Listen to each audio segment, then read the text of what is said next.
right now. Pittsburgh's best sports show is about to begin. Call us or tweet us. We've got things to talk about on the Ireland Contracting Nightly Sports Call, powered by FanDuel Sportsbook. Good evening, everyone, and welcome inside the Fan Cave. This is the Ireland Contracting Nightly Sports Call, Pittsburgh CW, and simulcast on 93.7 The Fan. Bob Pompeani here to greet you. Chris Mueller of the PM team at 93.7 The Fan will greet you up at Green Tree as we begin our conversation tonight, and there's a lot to get into, and you can join the conversation always by calling 412-575-2600. That is the number of the Borders and Borders hotline.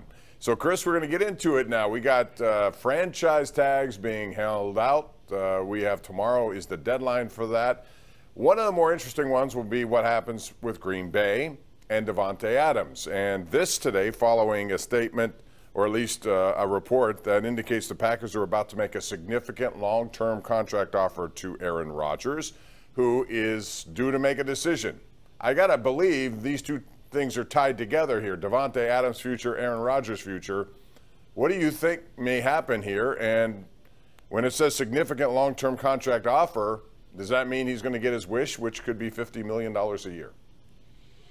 I think it could mean he's going to get a lot of money. I don't know if it's going to end up being $50 million per, but I think it's going to be pretty close. I would expect Davante Adams to get franchise tagged, if for no other reason than to make him a placeholder in lieu of a long-term extension that they work on with him.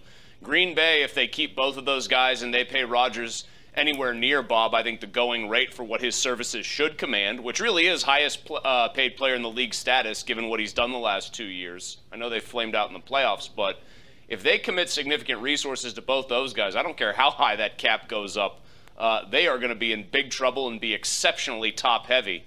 So this is going to probably mean that they have to get a lot leaner at a lot more places on the roster if they keep both of those guys with a raise involved for both.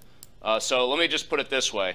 I would not want to be the man trying to make all the numbers work in Green Bay, and I would not really want to be the man deciding whether or not it's worth making the numbers work in Green Bay when it comes to Rodgers and it comes to Adams.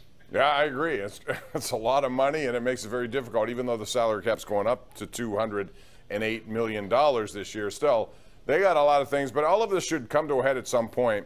4 teams have been indicated by Pro Football or Talk that you had Mike Fleury on today. There's so many pro football things. I was ready to say focus, but it is Talk. And there was a lot of chatter about what's going on here with this situation.